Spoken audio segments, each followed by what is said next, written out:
I got so much motherfucking design on right now. Break it down, bring it back, make it clap. I got 3 old thoughts, new block, wear that thing. Bitches on my line, and you know. Assalamualaikum warahmatullahi wabarakatuh. Perkenalkan, nama saya Ervito Setia Pratama dengan NIM 213410023.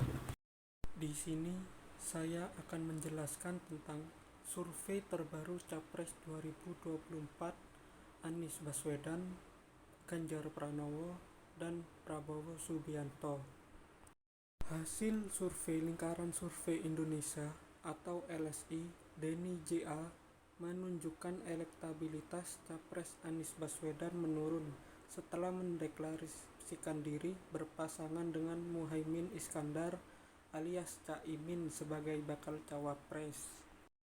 Direktur LSI Aji Alfarabi mengatakan elektabilitas Anies turun sebesar 5,2%. Semula elektabilitas Anies berada di angka 19,7 pada bulan Agustus menjadi 14,5% pada bulan September. Aji menyebut dua faktor yang menyebabkan elektabilitas Anies turun berpasangan dengan Caimin. Kedua faktor tersebut yakni kritik keras yang dilontarkan Susilo Bambang Yudhoyono atau SBY kepada Anies usai memilih Caimin dan elektabilitas Caimin yang cenderung rendah dibandingkan AHY. Penurunan elektabilitas Anies tersebut kontras dengan elektabilitas Prabowo Subianto dan Ganjar Pranowo yang mengalami kenaikan pada bulan September. Prabowo mengalami kenaikan elektabilitas sebesar 3,6% menjadi 39,8% di September dari 36,2% di Agustus. Sementara itu, Ganjar mengalami kenaikan elektabilitas sebesar 2,1% menjadi 37,9% di September dari 35,8% di Agustus.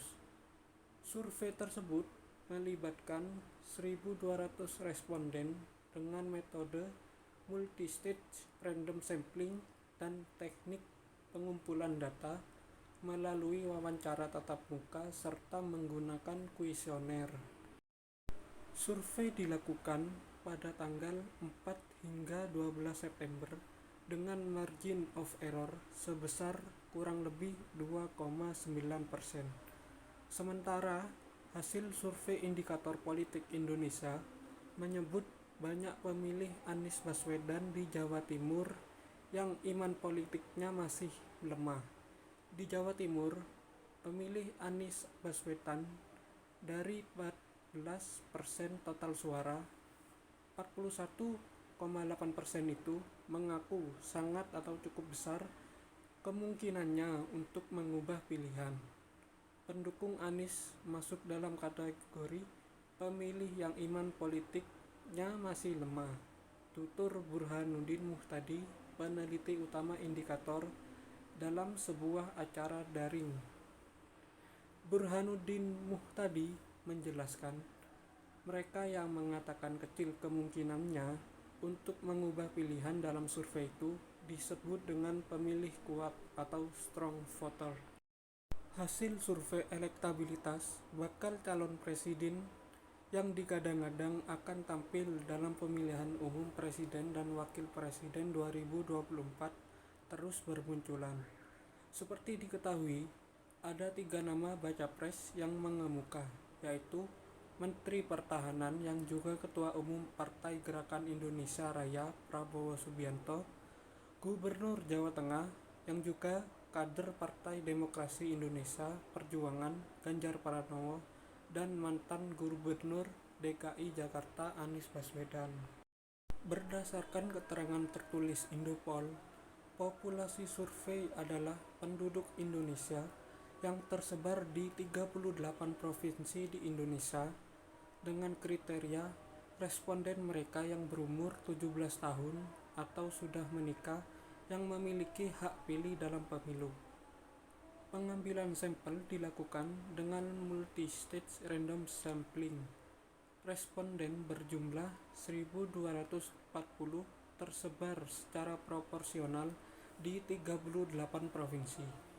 Margin of error survei 2,85% pada tingkat kepercayaan 95%. Responden terpilih dilakukan wawancara tatap muka atau face-to-face interview pada 5-11 Juni 2023 oleh petugas survei yang sebelumnya telah dilatih, dan responden merefleksikan laki-laki atau perempuan serta berbagai jenis profesi.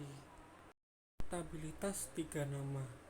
Responden kemudian diberikan pertanyaan, jika pemilihan presiden yang dilaksanakan hari ini terdapat 3 nama calon presiden, siapakah yang akan Bapak atau Ibu pilih?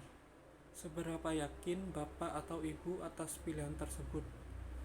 Dengan hasilnya, Pak Prabowo Subianto dengan hasil 31,21%, sedangkan Pak Ganjar Pranowo hasilnya 30,48%, dan Bapak Anies Baswedan dengan hasil 26,53%.